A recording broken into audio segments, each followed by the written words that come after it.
Hi, I'm Ed Parcaut, your host of Inner Edison. What I'd like you to take away from today's show is it's important to have a coach, but it's more important to have the right coach. And we have on today my coach, Steve Sims, and he's been on a long time ago when I first started this. I wanted to bring him back because we became better friends. Ha ha ha. And I really like to see what he has to say about that because, he's Steve Sims. So thanks for being here today, Steve.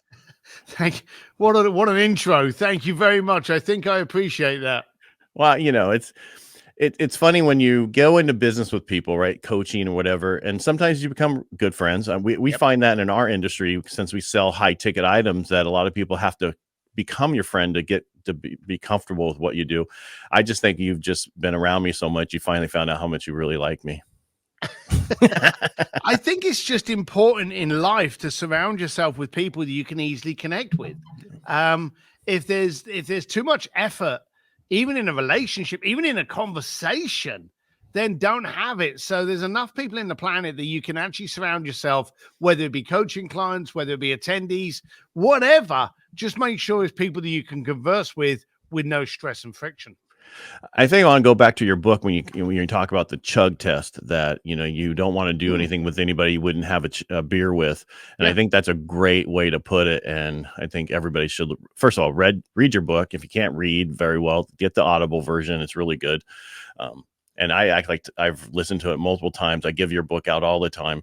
Not to say that it's just because it's such a great book that changed my life. Because when I met you 4 years ago, and then I got your book, and everything's changed, and I'm doing Inner Edison because of you. We all need that. We all need that. When I wrote the book was quite simply just an unload of my aggravation. I didn't like the way the people were doing it. I didn't like the way people were overthinking. I didn't like the way people were over planning.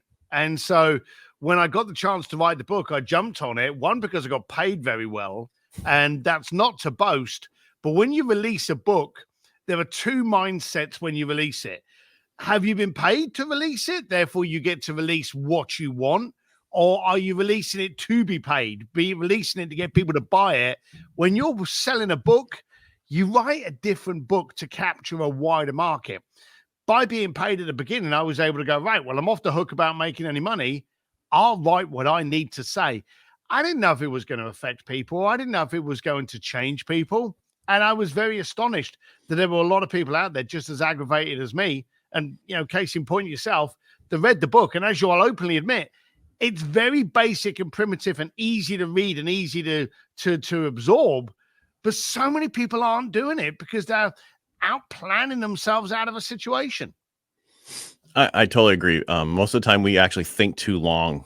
We wait, I got to get it perfect. We got to get this. And with what you say, stop that. Just get it out there and make the message different. And if you go back to our original podcast that I had you on, I think it was December 3rd of 2020. Wow. I'm totally different than today. Oh, hell right? Yeah, you are. Yeah. Without a doubt. We don't need, whether it be a coach or whether it just be the right room. Nobody wants a cheerleader. Cheerleaders look good jumping around in a little skirt, but you want a challenger. You want someone that pushes you. You want someone that isn't necessarily abusive. Maybe some people need abuse, but you need people to just go, is that it? Is that really as good as you can go? And we started talking, and over the space of our time, radio, other podcasts, wider range, wider dynamic, and now you being an author. So there's so much that you've actually just opened up your eyes and go, hey, I can do that. Let's get going and then get good. Yeah. I think one of the things we do is we get in our own way.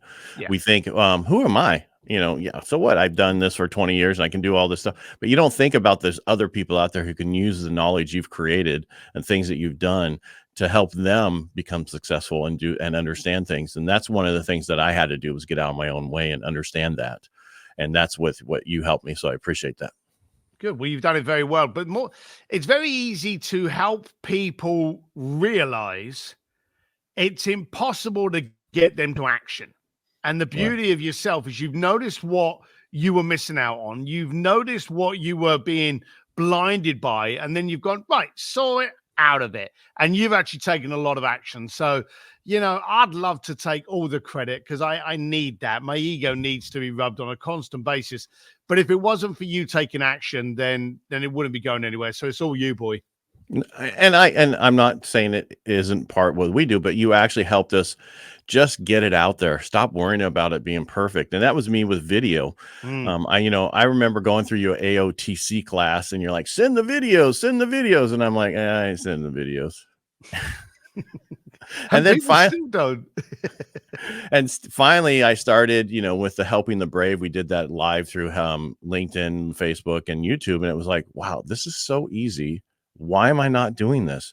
And then I started doing more lives and started doing video and other stuff. And what a difference a year makes in people contacting me and doing things and saying, people know who you are. Yes, radio people know my voice. They kind of know my name, but they don't know who I am out in public. But now everybody knows who I am in my circle very well. And that's what's important, to get that information out there. And you did help me do that. So you can say no, thank you, whatever, but you did do that because you pushed me.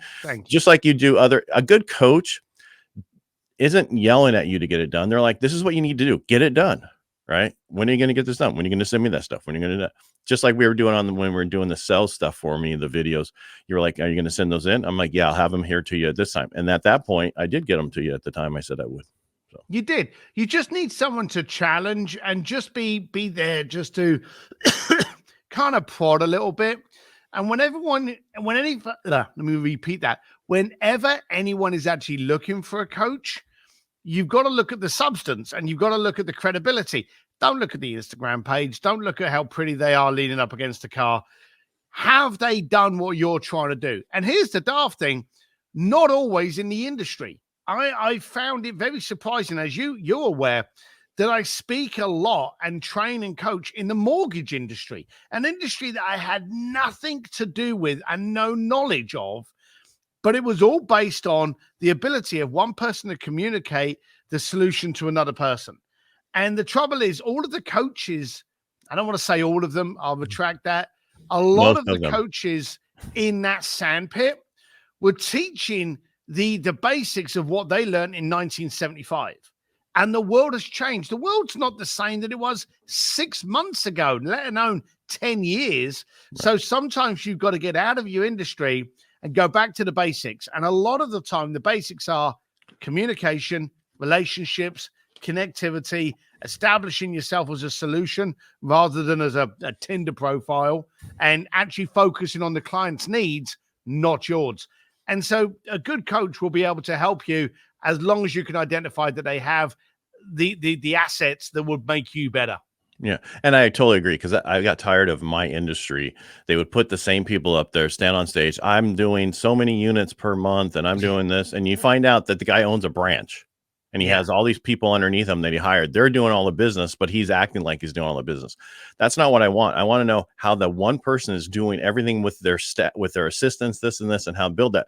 We never had that in that industry. They did teach us a couple things, but when I met you, the thing was you looked at everything differently, and that's what I went for outside of my industry. I never want to go to my industry stuff. I want to go to outside industry stuff, just like you said. And that's what's helped me drastically in my industry. It's the same as me. I constantly, if people turn right, I want to go left. And you may find that you're kind of like, you go into the wrong areas sometimes and it fails, but you gain an education. The herd mentality, no one fantastic has ever come from a herd. They've always come from standing out, doing things differently. And I'm constantly trying different things. Whatever I'm looking at, I'll go, what aren't people doing? I'm going to try that, whether it be a book launch, whether it be coaching, whether it be on stage. I always want to try and, for one, be me and amplify me so there's never any confusion. And then secondly, how can I take me and be different in different sandpits? And I'm always trying different things, not always successfully, but always educationally. I want to go back to what you said about being me. I think that's so important. You need to put out there who you are, and that's it. Don't change. Don't dress up. Don't get in front. Don't sit on planes and say, this is because of blah, blah, blah. You need to put out who you are to everybody, because you will attract the people that you want by putting yourself out there. Do you agree with that? 100%. If you dilute who you are to capture a wider market of people that aren't connecting with you, they're connecting with the postcard that you portrayed, then you're not actually connecting. And that's false. That's lying. If you're pretending to be someone else, you're lying to the person that you're actually trying to reach. So if you are you, two things happen. One, you release all effort. You see, believe it or not, it takes 0 effort for me to be me. I don't even practice this shit. It is what it is, which means I will attract those people that I can actually at a raw level connect with, and I will repel those that I can't. I can guarantee you on the podcast that we're having now, we've probably already lost people. We've probably already had people go, I don't want to listen to Steve Sims. For one, I can't even understand what he's saying. I want nothing to do with the guy. Gone. That's great. You've just filtered out people that you have no connection with. So that the people that are listening, you go, I get what this guy's saying. And if you make it that low effort and low energy, then you retain all of your effort and energy for when you're working on that problem, that solution, that issues. So I definitely say that you've got to focus on being you and just amplify you, not the postcard version. And I totally agree with that. And I want to go back to what you're saying about you focus on the problem, not not the solution to the problem, right? You focus on the problem when you're talking to people and when you're doing things and you're selling stuff out there. And so basically just be yourself. Tell people what you do, and the right people will come to you. It's just like you said, because I've seen where, there's people in my industry that you would not get along with, right? Or after the fact. Some of them are from the 1970s doing the same thing they're doing forever. But they just don't understand. The world's changing. People, you just need to be who you are. People want real people. They don't want the Instagram fake people, the fake influencers, all those kind of people that are out there. You need, because too many kids, my kids' generation and all that stuff, they're focusing on all these people and they shouldn't. They should just be focusing on themselves. And it's so much harder these days. I don't know if there was a question there, but that was just my statement. I'm even amazed when I speak on a lot of stages. You've been with me. I'm even amazed where I will have a conversation with someone before or after that stage presentation, and they have a different person on stage. If you're different on stage, how can they connect with you? And I find that ridiculous. I also think today, I think we're a little bit pissed off. I think we're a little bit aggravated, and we're all concerned. Are we being lied to? What's going on here? We're all at a heightened state of agitation that we want clarity. And just being able to see someone and have it really easy for that person to decide, yeah, I like them, or no, I don't like them. They love that. I've actually had people saying to me, I love you, who you are. I'm never going to do business with you, but I love the clarity of who you are and what you stand for and the fact that you are who you are. I've actually had people say that to me, and I've gone, oh, thank you, I think. So it's a good thing, though, but you should try that. In fact, you should ask yourself, are you being crystal clear to the people you're connecting with? If you're a small business out there, the way you talk to someone, do you kind of change your attitude? Oh, good afternoon. Yes. Oh, no, it's a wonderful thing. Do you change who you are to talk to someone? Is your website an accurate amplification of who you are? Or are you confusing your people? And before you even get into marketing, is your brand crystal clear of who you are, what you stand for, and the solution you provide? If it's not, then all the marketing on the planet is just going to widely amplify a confusing message. It's hard to do a podcast when you keep agreeing with the person. It's so much better when you disagree. But with what you're saying is totally, you have to get to a point where you don't care. And I don't mean that wrong. Basically, you are who you are. You don't care the people who don't like you. You don't care, you just focus on who you are, put that message out there and keep going. People will be attracted to you. You brought it up a long time ago about Trump, right? His message, whether you liked him or hated him, he put that content and the message out there, that who he was and everything about him. That's what you want to do. Half the country loved him, half the country hated him. right? And that's how. But even those half that hated him respected his clarity, even if they didn't like what he was saying. And again, I don't want to go down a political route. We're not. But if you looked at Trump and you said to a 5-year-old, what was Trump's slogans? He's going to give you 2 or 3. But if you asked him for the slogans of any other contender, they had not a clue, because he shouted a single polarizing message, make America great. And he kept on repetition. He was crystal clear on what he stood for, on like him or hate him. You saw it. The other contenders, you don't know what that message was. You literally can't tell me what the slogan was of 4 of the other people that were applying for that position, because they didn't have it, because they were trying to dilute themselves and they were too woolly and they didn't want to make a stance. And Trump just dared to stand up and went, I'm here for this. Love me, hate me, here I am. And he made making a decision about him really easy. Right. So basically what you're saying is, how do people get that clarity to make that decision about themselves? You know, because a lot of people are at that point where I want to do it, but I'm going to, a bunch of my friends are not going to talk to me anymore. Or, good. If your friends won't talk to you because you decided you want to wear a yellow t-shirt than a blue one, then really were they your friends? Right. The first thing you've got to do is stop worrying about you.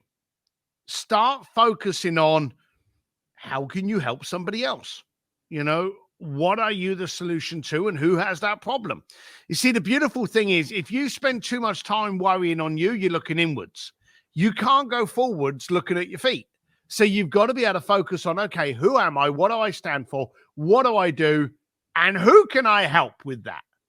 And when you have that kind of focus, people are attracted to you because you are now the solution to their problems. That solution could be just someone that challenges them, makes them laugh, helps them with their marketing, helps them with their mortgage. Whatever the process and the solution is, you now show up as an asset.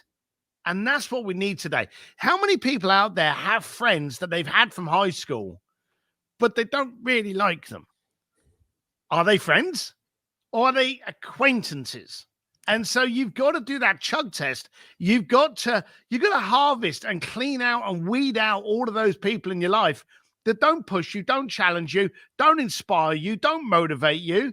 Get rid of those people, because can you dare to imagine what you would be like if you were in a room full of people that supported and inspired and motivated you?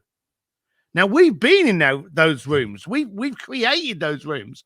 And you're in relationships with people that normally you never would have met. But they're always, and I see the conversations between all you guys, you're always supporting yourselves. You're always being cheeky and ridiculing each other because, hey, that's the way we are. But you're always pushing that person. Go, is this it? Are you stopping there with one podcast? Get a few out there. You doing just one radio? Get a couple out there. They push each other. So dare to be in a great room, and great things will happen. Right. And I want to go back to the room that you're talking about that I've been in. It's your speakeasies. And I'm not trying to promote your speakeasy because they don't need to be promoted, but I keep getting asked, why do I come back? And as much as it's the people you have on stage, it's the people in the room. Because, a lot of the people in the room actually could be on stage or are on stage, but they're actually at your event. And I like connecting with everybody in the room and helping people, because helping them helps me. That's just how we are. We want to help each other, make everybody more successful in turn. I'm not going to mention his name because you said not to. But one of your speakers in the past, he was, it's like I introduced him to everybody. And that's why I tell people, if you're at a Steve Sims speakeasy event and you need to be introduced, just find me. I'll help, because that's what I do. I introduce everybody. I want to help. I want to connect people so they can do whatever they want. My goal in life is to help so many people do what they want. And I find by doing that helps me do what I want. We do. And again, I want to make sure this benefits the people listening to this. I focus on the room first. I focus on the teachers, speakers, and educators second. And it's in that order. A lot of the times people will put an event on, they will find an amazing venue and boast about it. 5 great speakers, of which 2 of them are phenomenal that you would love to hear. The other 3, you have no idea who they are. And they boast those points and then try to drag you through the door. And as you know, no one knows where my location is going to be, and no one knows who's going to be on stage. So my focus is always the people in the room. Will they challenge the person next to them? And there's been times when we've sold, I think there was a while ago, it was over an Oscar weekend. I had a speakeasy and we had 8 people sign up, $2,000 a time. In fact, it must have been more than that because I think it was like 24 grand in the end. And all of the people that applied in this group that obviously bought tickets, we contacted each one of them to find out, hey, why are you going to a speakeasy? You know, you don't know anything about it. You know, what are you trying to get from it? All of them were trying to sell stuff to people in my room. And we had to pay back 24 grand on the same day because none of those people were good enough to be in that room. And I actually had a friend of mine and I said, oh, it's been a funny old day. I said, I made 24 grand in the morning. I had to send it back at 4 o'clock. And they turned around and were like, oh, couldn't you have done this? Couldn't you have done that? I said, look, if I'd have let those people in for $24,000, the amount of people that would have looked at me differently and stopped coming, I would have lost 5 times that amount. So is your integrity worth $24,000? That's what it comes down to. So any of you that are doing business, any of you that are doing events, any of you that are having a barbecue, only invite people that other people at that event can grow and be challenged by. I totally agree with that because I learned a long time ago to take people out of my life that actually made my life worse, right? Not better. And I think people think that just because they're family, they have to be connected to them. Even family, if they don't help you, if they don't want to, you don't need to be connected to them. And that's the hardest thing for most people because they think they have to be connected.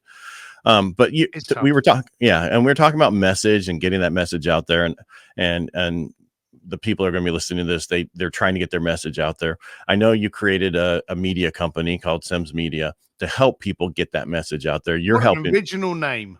Yeah, I know. How long did that take you to figure that one out? Well, the coffee hadn't got cold. I mean, simplicity. It's not hard to find that, it's Sims Media, right? And you know who owns it, hopefully you know who they are. But I mean, you guys help me on my stuff because you're trying to get that word out there and the content out there. You can't do it yourself. It's too hard. I only want to do, I've had many podcasts and I tell people, do what you do best. That's all you should focus on. Yeah. I help people tell get their message across multiple mediums. That's what I do. And so, but I need other people to help me do the rest of that. And a lot of people try to do it themselves and then they make mistakes. What do you recommend on getting that message out there? Why should they hire somebody like you? Well, I've always said, and I actually did a podcast on it a while ago about how so many entrepreneurs go bankrupt is because they end up having to do what they're not very good at. You see, you'll get someone that's really exceptional at painting, manufacturing, repairing, designing, creating, and they're really, really good at it. And then because they're really good at it, they got to start hiring. So now they're in a position of HR. They got to start doing payroll. They got to start doing accounting, invoicing, marketing, Facebook, social. These are all not areas of their expertise. So most entrepreneurs go bankrupt because they end up having to do too much. A smart entrepreneur is the one that realizes, hey, I am really good in this direction. I will recruit other people to do this. I'm the exact same. And the downside about entrepreneurs is we end up building up an invincibility complex where we think, I can handle it. I'm an entrepreneur. I can do that. And you believe that just before it's screwed up. And so through experience, through education, I've realized God awful with money, have nothing to do with it. Claire, Henry, the team, they look after all the monies, the invoicing, everything. I have nothing to do with it. I'm great at creativity. I'm great at looking at other angles. So everything outside of that, I recruit other people. You should do 3 boxes. Let's say 3 boxes, 3 circles, 3 interlocking circles. On the bottom circle, write in there everything that you do that you hate doing. The reason they interlock is because there's always a bleed. In the middle circle, the stuff that you do that you're pretty competent at, you're pretty good at doing. In the top circle, you're unicorn. You'll find that there's 10 things in the bottom, there's 2 things in the top. The stuff at the top is stuff that you're absolutely phenomenal. No one can knock you off. You are the best of the best. This is my Olympic gold medal moment. I'm superior in that. And then the game is to outsource circle 2 and circle 3. If you're not good at it, then you're going to ruin your business and you're going to ruin your mood. You're trying to do something you don't like it, and then you've got to do what you're really good at. It's going to put you off your curve. So outsource that 1 and 2 and focus on your unicorn. And if you imagine, again, being able to spend, I was going to say 8 hours a day, but 3, 4 hours a day, 8 hours a week, just doing what you are absolutely incredibly superior at and getting everyone else to do the rest of the stuff, you'll find that your life's more fulfilled, you're way more energetic, you're way more focused, and you're way more impactful. I don't know how we go anywhere from here. What I mean by that is because what you said is so impactful because people don't think like that, right? They try to do everything. When you start your company, you have to, but as soon as you can, you need to move stuff out and have somebody else take care of it. But then people are like, I need to save money. I'm going to do it myself, or I'm going to do this. But one thing that you said to me is you take things off my plate, but then I add something back. Right. And you're saying, why are you doing that? Well, I'm still trying to figure out everything else I want to do. And eventually I'll figure out what I just want to do. I understand what I'm getting at that because I keep adding video, other content, or multiple this or that. Eventually I won't be able to do it all. But you're adding stuff that you can easily do. You're filling up those quiet moments and those quiet spaces because the shit you didn't want to do or you weren't very good at has now been removed away from you. You're now allowing yourself, and it's you can look at it quite openly. Everything you're doing is all creative based. Everything you are doing is creating more shows, creating more videos, creating more impact, creating more education. You're not having to do all the horrible back end because someone else is playing around with that. So all of the stuff you're filling up with is still your unicorn gold medal stuff. So, and that's what happens every single time. But that's a good thing to be doing more of what you're incredibly competent to be able to do. Yeah. And how I know the difference is when one of my staff goes, I need you to do this because whatever. And I can feel it in my brain going, I don't really want to do this.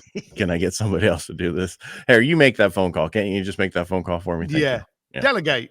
Yeah. Oh, I do delegate, but that's the biggest thing is because people in my industry, loan officers, whatever, they don't delegate well. They try to handle everything themselves. And that, again, is the same thing with business people. It's not just in your industry. Yeah, it's worldwide. Yeah. Entrepreneurs, it's very, very tough for an entrepreneur to delegate something because 2 reasons. One, they don't really fully understand what they have to delegate. That's one of the problems. And secondly, it's always a case of, and you've heard this before, I'll do it myself because it's going to take me twice as long to teach you how to do it than if I did it myself. But then you end up always doing it yourself. You've got to put that time in to get other people to do what you don't want to do so you don't have to do it again. Right. I look at it this way. If, a lot of people go, my company is my baby. Well, you eventually pass your baby off to somebody else with you actually have a baby. You take care of it for a short period of time, then you slowly move it to other people to take care of it. And that's exactly what you need to do with your business. Yeah, and your baby's going to shit its pants quite often. So you just don't want to be there cleaning it up. So get other people to do it. We can meme it or kind of put any kind of metaphor on it you like. But the bottom line of it is, you are stronger as a well-oiled machine that each of you knows the part you should be playing, where you are integral to that rather than creating any kind of outside friction. I totally agree. Steve, anything you want to add today that you haven't added already? Anything else that we missed? I mean, we could be here for another half hour, 2 hours talking about stuff, but I mean, what we focused on today, I want to kind of keep it here for this podcast because I think you did a great job. Thank you for coming on. This is, I hope, better than our first one. I'm sure it is. because I'm everything's absolutely changed. sure it Yeah. was, and it won't be as good as our third one. So they just always get better. No, I like the fact that you focused on the people that are listening to this and how it can actually benefit them. But there's a lot of points here, so I would definitely suggest that. And this has gone quite fast, so I would definitely suggest that anyone out there that's listened to this, go back, make notes, break it down, and then work out what you're going to do from this podcast and when.